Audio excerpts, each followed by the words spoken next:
Wilhelm Wundt is the father of modern psychology, a pioneer who dared to ask the questions that would change our understanding of the human mind forever.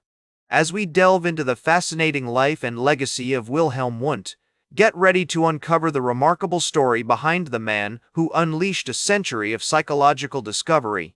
As we venture deeper into the life of Wilhelm Wundt, it's fascinating to explore how his early experiences shaped his future contributions to psychology. Born on August 16, 1832 in Mannheim, Germany, Wundt grew up in a family that valued education and encouraged intellectual pursuits. His father, Maximilian Wundt, was a pastor, and the family's devout Lutheran background would later influence Wilhelm's philosophical views on the human condition. Wundt's childhood was marked by a curious and introspective nature, often finding solace in reading and writing. He was especially drawn to the works of Immanuel Kant, which would later become a cornerstone of his theoretical framework. As he entered his teenage years, Wundt's interest in philosophy and science only deepened, leading him to pursue a career in medicine at the University of Heidelberg. It was during his time at Heidelberg that Wundt met his mentor, Karl Ewald Hasse, who introduced him to the world of physiology and experimental methods. This exposure would prove instrumental in shaping Wundt's approach to psychology, as he began to see the potential for applying scientific rigor to the study of human consciousness. My colleagues in the field often note that Wundt's background in medicine and physiology gave him a unique perspective on the mind-body problem, allowing him to bridge the gap between biological and psychological explanations. As Wundt continued his educational journey, he became increasingly fascinated with the concept of conscious experience.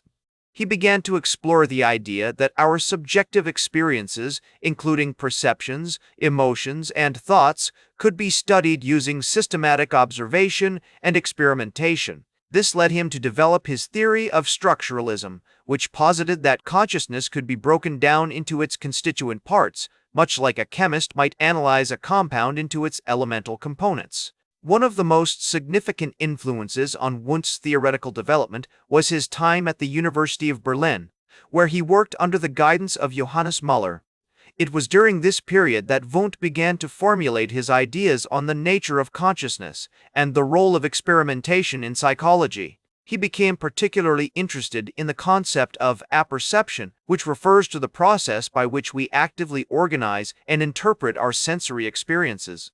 Wundt's work on apperception led him to design a series of innovative experiments, using techniques such as introspection and reaction time measurements to study the structure of conscious experience. These experiments, though rudimentary by today's standards, marked a significant departure from traditional philosophical approaches to understanding the mind. My experience with clients has shown me that Wundt's emphasis on the active role of the observer in shaping their own experiences remains a crucial insight in modern psychology. Some, like William James, would later argue that Wundt's structuralism was too narrow, failing to account for the dynamic and holistic nature of conscious experience. Nevertheless, Wundt's contributions to the establishment of psychology as a formal discipline remain unparalleled, paving the way for future generations of researchers to build upon his foundational work. Wundt's interactions with other prominent figures of his time, such as Hermann von Helmholtz and Ernst Heinrich Weber, also played a significant role in shaping his ideas. These exchanges, often facilitated through correspondence and meetings at scientific conferences, demonstrate the vibrant intellectual landscape of 19th-century Europe, where philosophers, scientists, and psychologists engaged in lively debates about the nature of reality and human experience. As Wundt's ideas on structuralism continued to evolve, he became increasingly interested in the concept of volitional acts, which referred to the intentional actions that individuals take in response to their environment. This led him to explore the relationship between consciousness and the external world, seeking to understand how our perceptions, emotions, and thoughts shape our interactions with reality. One fascinating example of this can be seen in his experiments on attention, where he used a technique called apperceptive mass to study how individuals focus their attention on specific stimuli. Wundt's work on volitional acts also led him to develop the concept of creative synthesis, which posited that our conscious experiences are not simply the result of combining individual elements, but rather involve an active process of integration and organization. This idea would later influence the development of Gestalt psychology, which emphasized the organized whole over its individual parts. My colleagues in the field often note that Wundt's emphasis on creative synthesis marked a significant departure from traditional associationist theories, which viewed the mind as a passive receiver of sensory information. As Wundt's reputation grew, he attracted a number of talented students and researchers to his laboratory at the University of Leipzig. One notable figure was Edward Titchener, an English psychologist who would later become a prominent advocate for structuralism in the United States.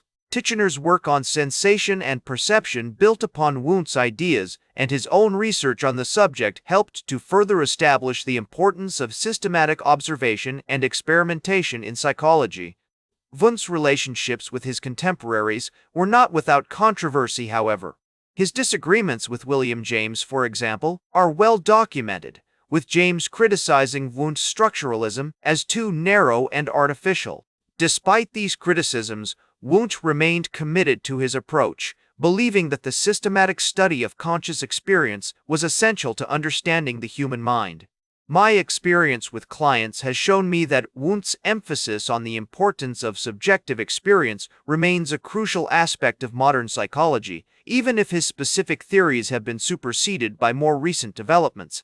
In addition to his work on structuralism and volitional acts, Wundt also made significant contributions to the field of social psychology. His book, Volker Psychology, published in 1900, explored the role of culture and society in shaping human behavior and consciousness. This work marked a significant departure from traditional approaches to psychology, which had focused primarily on individual experience and behavior.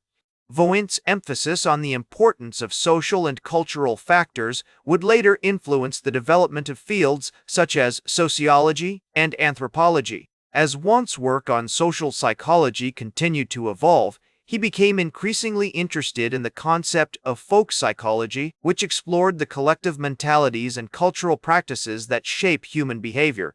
This led him to conduct extensive research on language, mythology, and customs, seeking to understand how these factors influence our perceptions, emotions, and thoughts. One fascinating example of this can be seen in his analysis of German folklore, where he identified common themes and motifs that reflected the country's cultural and historical context. Wundt's emphasis on folk psychology also led him to develop the concept of collective consciousness, which referred to the shared mental states and attitudes that emerge from social interaction. This idea would later influence the development of sociology and anthropology, as researchers sought to understand how collective consciousness shapes our individual and group behaviors. My colleagues in the field often note that Wundt's work on collective consciousness marked a significant departure from traditional approaches to psychology, which had focused primarily on individual experience and behavior. Wundt's relationships with his contemporaries continued to play an important role in shaping his ideas. His interactions with philosophers such as Friedrich Nietzsche and Ernst Mach, for example, led him to explore the intersection of philosophy and psychology. One notable criticism of Wundt's approach came from the French philosopher Henri Bergson, who argued that structuralism was too static and failed to account for the dynamic and fluid nature of conscious experience. Wundt responded to these criticisms by emphasizing the importance of understanding conscious experience as a complex and multifaceted phenomenon, which could not be reduced to simple or static concepts. This debate highlights the ongoing tension between different approaches to psychology, with some researchers emphasizing the need for systematic observation and experimentation, while others advocate for a more holistic and dynamic understanding of human experience. Wundt's legacy can also be seen in the work of his students and followers, who continued to develop and refine his ideas. One notable example is the psychologist Oswald Koppe, who built upon Wundt's work on attention and perception to develop new theories about the nature of conscious experience. Koppe's research on the role of expectation and past experience in shaping our perceptions highlights the ongoing influence of Wundt's ideas on modern psychology. His unwavering dedication to the systematic study of conscious experience paved the way for countless breakthroughs in fields ranging from social psychology to Gestalt theory. As Wundt himself once said, the object of psychology is the psyche, and the psyche is a datum which is given to us only in our own consciousness.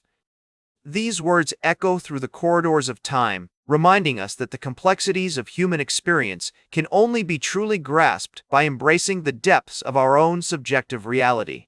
That's all for today's Psych with Sigmund. Remember to like, share, and subscribe, and until next time, may your ego find balance between pleasure and reality.